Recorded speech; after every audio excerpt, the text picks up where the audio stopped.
welcome once again to The Doctor is In. Thank you very much for tuning in once again. I am Dr. Freddy Gomez. So alam po natin lahat na the enhanced community quarantine has officially been extended. So na-extend na po ito.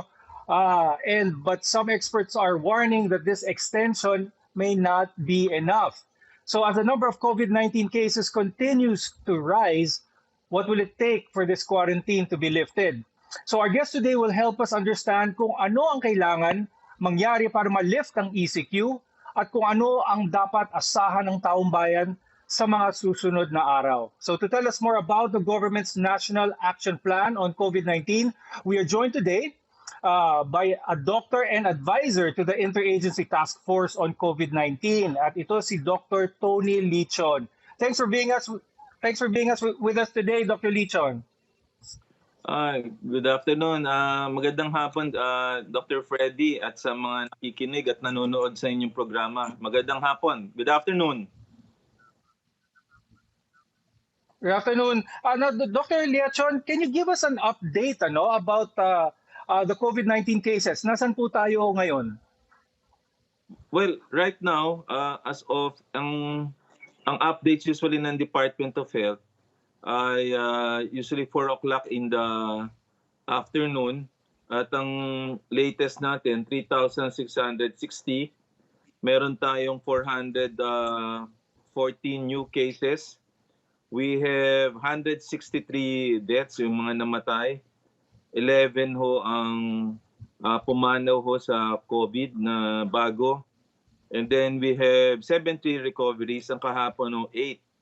Pero ang bago ho na gusto kong sabihin, kung mapapansin nyo ang reporting tungkol lang ho doon sa cases, yesterday, the Department of Health initiate na po na yun pong cases na yan ay over 20,000 cases, pati positive and negative. Kasi if the reporting will be like that, na 3,660 deaths, sasabihin mo, malulungkot ka kasi para bang wala ka nakikitang silver lining.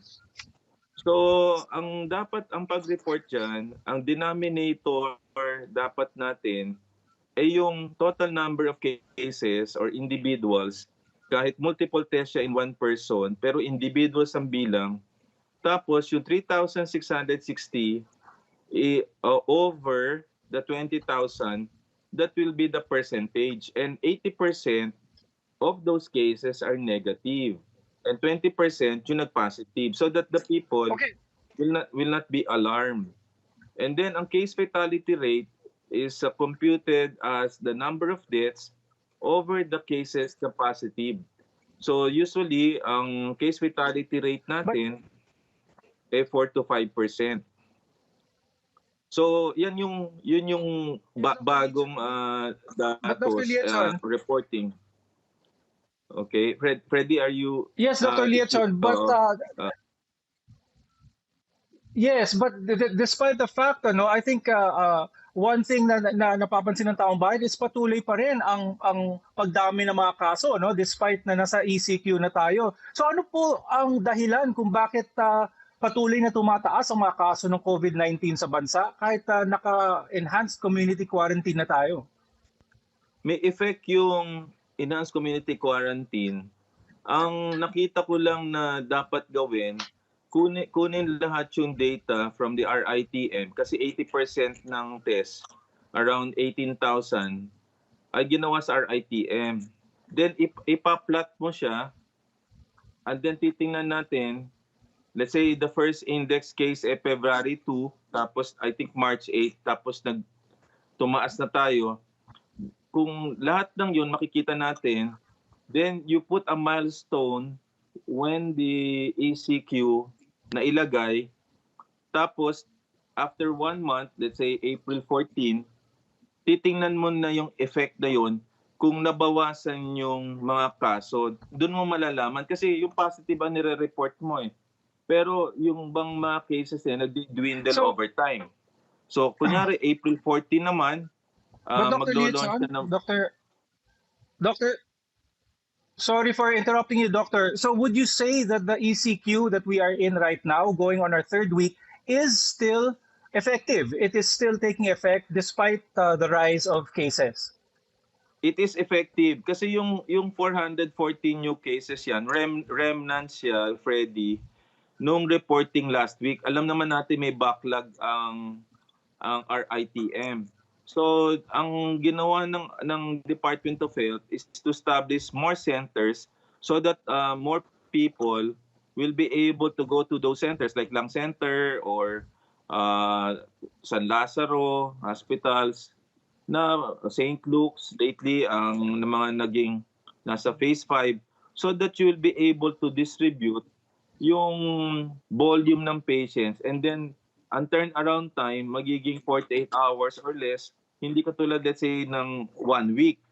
So, ang nakikita ko dito, kung makukuha natin yung data na yon, maaaral natin.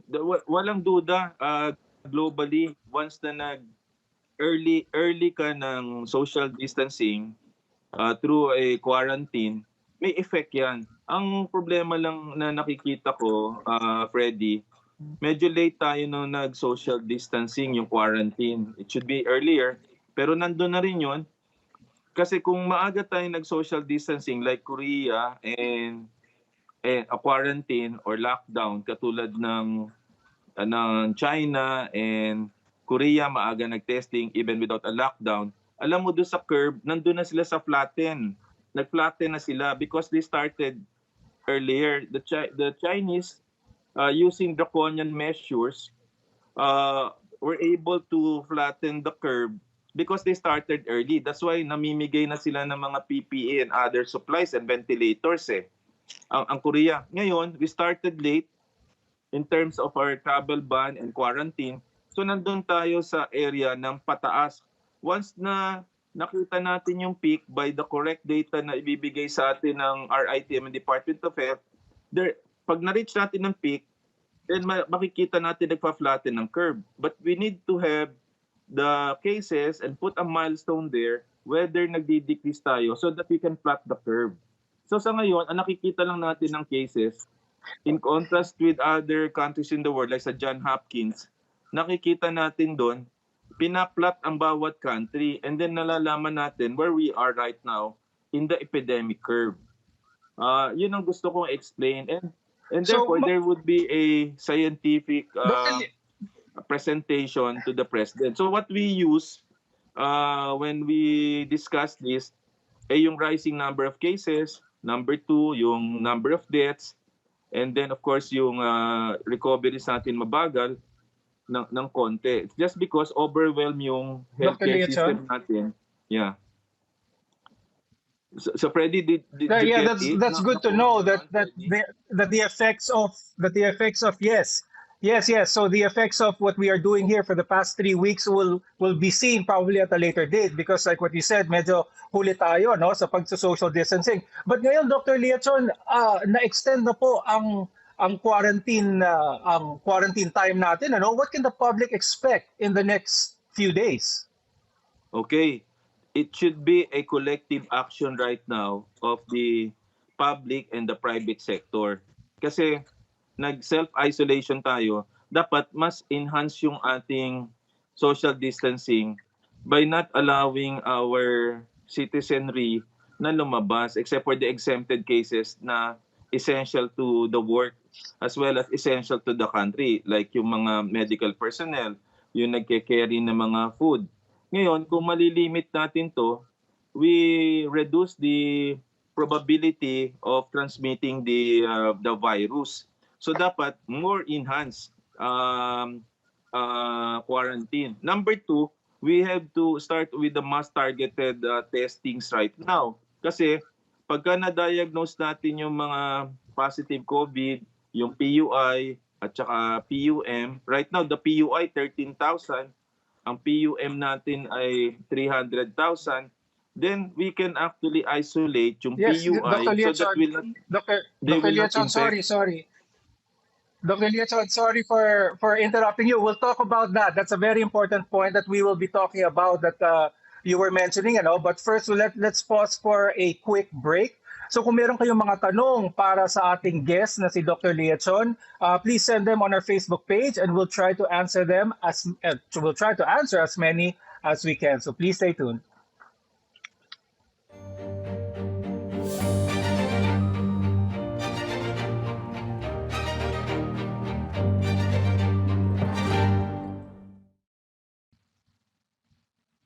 And welcome back to The Doctor is In, and I am Dr. Freddy Gomez.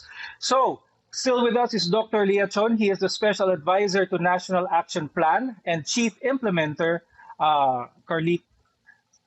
I'm sorry, we are with Tony Leachon, and he's helping us answer several questions with regards to yung extension natin ng community quarantine. Now, Dr. Leachon, you were mentioning earlier before we went into break an important point, which is mass testing. So by April 14, yun ang plan, na magkaroon ng mass testing po tayo. Could you please explain ano po ang maidudulot nito at kung sino ang target ng mass testing?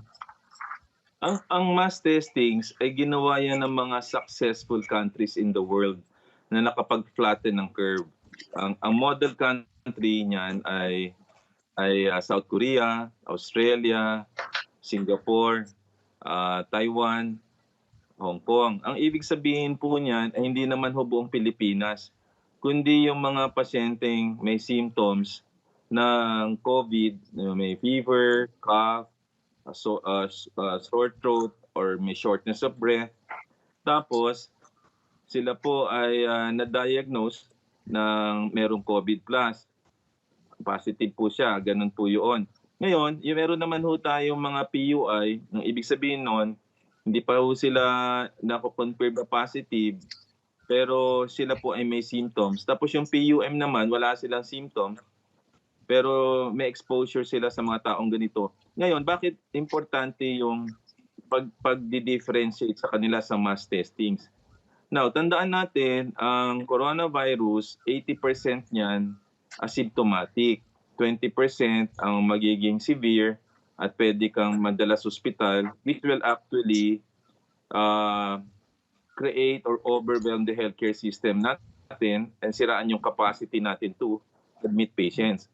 Now, if we will actually prevent by social distancing and then isolating this in quarantine areas or in areas, let's say ang PUM sa bahay, yung mga PUI in designated area like PGH or the other infrastructures na kinreate ng IATF at saka ng National Task Force, then we will reduce the transmission. Kasi itong virus na to, high transmission ito eh. So ngayon, kung hindi siya makakahawa at ma-identify natin yon, then we will reduce more the transmission together with the initial approach, which is the social distancing, which is the quarantine. So malaking bagay ito na ma-isolate mo.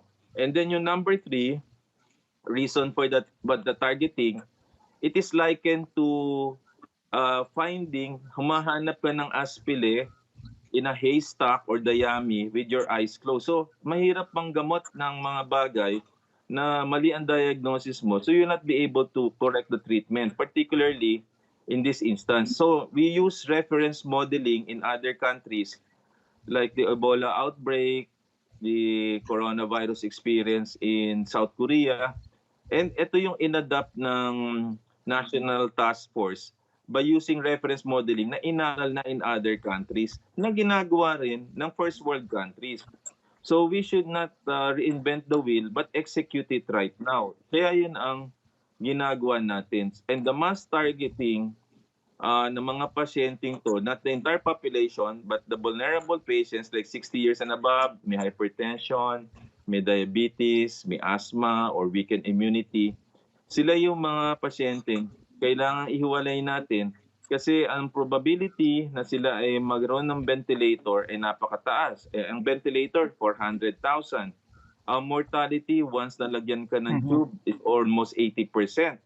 So, ayaw natin paabutin doon.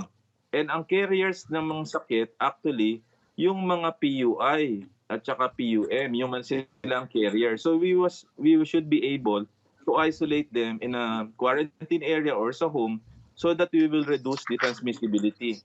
The virus will only disappear kung wala siyang makikitang host. Mamamatay ang virus pag wala na siya makakapitan. And that way, we will be able to reduce right now the impacts of the epidemic and flatten the curve. Okay, yes, Doctor. We talked about flattening the curve even earlier, ano? But with 3,000 cases already verified, do we already have an idea, Dr. Leachon, kung nasan ba talaga tayo sa curve na yun? Paakyat pa lang ba tayo? Malapit na po ba tayo sa peak? Just to gain some bearing kung nasan po tayo, do we Very know? good. Actually, paakyat pa lang ho tayo. We have not reached the peak. I discussed this on my Facebook Live that we are actually nandito sa may, ganito kasi ang curve natin, and then pababa, and then magpa-flatten. Based on the JP Morgan analysis tayo sa Johns Hopkins din, nandun tayo sa paakyat. So you have here acceleration, then accumulation. Nandito pa tayo. Once na naakyat tayo sa peak, yun ang peak, wala nang choice kung hindi bumaba. And usually the incubation period of an epidemic ay 4 to 6 weeks. And once na nagawa mo lahat yung blueprint natin, kalkulado 2 to 3 weeks, dadapa ang ating curve. So once all of this blueprint natin, enhanced community quarantine, mass testings ginawa, we supply the PPE so that the doctors have the confidence right now to treat patients. Number 4, we have a right command center so that agile ang response mo. Ang pag-aaral, pagka ginawa natin yan, excellent in execution, magiging okay. Kaya in-announce yan earlier, last night, para meron tayong 3 weeks to intensify our efforts. Kasi kung i-declare pa yan, April 14, naka-condition na naman tao sa social media, 99.9% pumapayag sila to extend. So I think the President's decision to preemptively announce it is to prepare the public during the Lenten season and to reflect on it and make sacrifices really para tayo magstay sa home. Kasi very important yan to reduce the transmission of the virus. I think ang galing ng ginawa ng Presidente sa pag-announce ng earlier para sa ganun, mabawasan pa yung transmission. So that gives us 3 weeks right now instead of 2 weeks. Tandaan nyo ngayon ay April 7. So April 14 yan, meron tayong 1 week to start off with an enhanced quarantine. We have time to do the mass testings right now. We have time to go to the COVID hospitals. We have time right now to do all the measures natin at an early time. So bumabawi tayo, and I congratulate Secretary Duque, Secretary Galvez, Secretary Lorenzana, and the President, and all Cabinet Secretary Nograles in coming up with a preemptive as well as an approach to address it head on. So I think that's a good move. Ang kailangan na lang natin gawin is basically to execute with excellence. Dapat with rigor and details tayo. And everyday dapat ang meeting nito whether we are actually achieving our goals day to day. That's good to hear, Dr. Leachon. Let's take some questions also, if we may, from our viewers online. We have a question here, Doctor, from Wendy. Ang tanong niya is, kailan po natin malalaman kung naabot na natin yung peak ng number of cases? And paano po natin malalaman na nag-flatten na yung curve? So thank you for the question, good. Wendy. Inumpisahan na ng Department of Health i-report yung denominator. Kung makikita natin, ipa-plot natin yung mga cases, malalaman natin with this intervention kung kumukonti na yung cases natin. That's one indication. And then also we will plot also the number of deaths natin to a minimum 0. Pero kahapon 11 pa yung namatay. So ibig sabihin hindi pa tayo successful as one metric. And then Ang nag-recover sa atin, 8 lang. So, kokonti lang. Ilan na naka-confine? Kunyari, 3,660. Di almost 3,000 pa rin ang nandun. So, yun ay mga metrics of success natin. Yan ho yung pinagbatayan ng IATF po para makapag-suggest, even Secretary Galvez, Secretary Duque, to the President na ito yung nangyari. Ang tawag po natin na metrics of success, very important po yan. Ngayon, yung curve po, through the initiative of Dr. Erbosa and the epidemiologist, once we have the data na complete from the RITM and of course the sa PGH pag ginawa na in other centers, we will be able to plot through the curve. Pero meron na hong gumawa for us eh. So I look at the John Hopkins Hospital. If you look at, let's say, the mountain, yung parang curve na bell-shaped curve na yan, we're right here going up to the peak eh. We haven't reached the peak eh. Ngayon, pagka ginawa natin, na-reach natin ng peak, there's no other ways except na mag-flatten yun. But we have to put right now the milestone kung saan nagkaroon ng impact para sabihin natin na this particular intervention, aside from the ECQ, mass testings, protecting the doctors, non-agile response and coordinated response through the implementation of Secretary Galvez and his team, nag-matter. Before pa tayo magkaroon ng discussion on the economic rehab and recovery, which is actually the last stage. Now, let's take another question. From this one is from Avia. What can we expect after we finish the ECQ on April 30? Safe na po ba bumalik kaagad sa work? So I guess maraming excited nang bumalik sa trabaho at bumalik na yung mga normal lives nila. Okay, I have researched today. I read 4 articles. Ang magiging scenario nito, kasi hindi pa naman tayo nakakuha ng epidemic, binase ito sa previous experience sa 1918 Spanish flu pandemic.